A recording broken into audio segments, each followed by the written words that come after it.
आपल्यापैकी अनेकांचं स्वप्न असतं की आपण सरकारी नोकरी करावी. त्यासाठी अनेक विद्यार्थी हे स्पर्धा परीक्षेची तयारी करतात आणि हेच स्वप्न उराशी बाळगून सध्याला छत्रपती संभाजीनगर शहरामध्ये विद्यार्थी स्पर्धा परीक्षेची तयारी करण्यासाठी येत आहेत.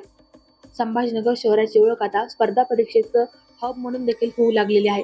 संभाजीनगर शहरामध्ये मराठवाडा त्यासोबत मराठवाड्याच्या बाहेरून देखील अनेक विद्यार्थी तयारी करण्यासाठी येत असतात.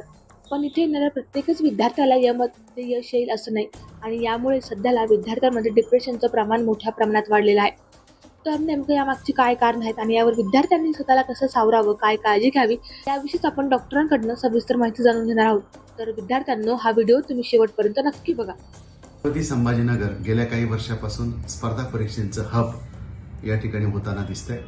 बऱ्याच एरियांमध्ये वेगवेगळे क्लासेस या ठिकाणी सुरू झालेले आहेत आणि मुलं पण हजारोंच्या संख्येनं मराठवाड्यातून, खानदेशातून, विदर्भातून या ठिकाणी येताना दिसतात. ही मुलं मेहनत करतात, अभ्यास करतात, लायब्ररी जॉईन करतात, क्लासेस करतात, ग्रुप डिस्कशन करतात, बरंच मेहनत करून सुद्धा काही परीक्षा देतात. पहिल्या परीक्षेमध्ये अपयश येतं, दुसऱ्यामध्ये अपयश येतं. असा प्रकार वारंवार झाल्याने मुलं बऱ्यापैकी खचलेली असतात. मोकळं बोलता येत नसतं त्यांना. बरेच वेळा जागरण जास्त झालेलं असतं. मोबाईलमध्ये आणि इतर गोष्टींमध्ये वेळ जास्त दवडलेला असतो आणि मग या मुलांना अतिप्रमाणात विचार करणं, चिंता विकृती आणि नैराश्य असं हे प्रकार दिसून येतात. याची मूळ कारणं मला असं वाटतात की आपण भविष्यात पास होणार नाही का?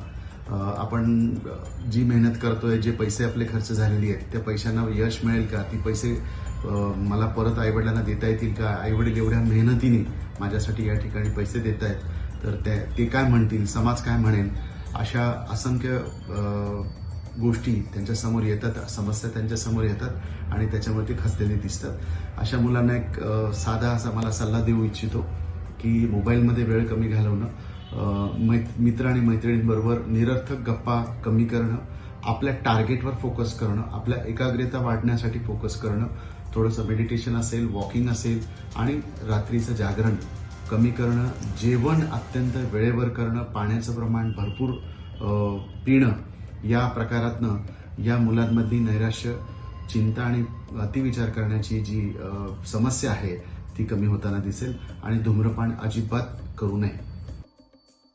डॉक्टरांकडे महिन्याकाठी साधारणपणे 25 ते 30 विद्यार्थी हे काउन्सिलिंगसाठी येत असतात.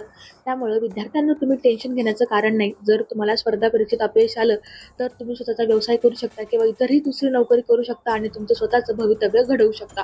Apurva Talnikar, news 18 local, Chhatrapati Sambhajinagar.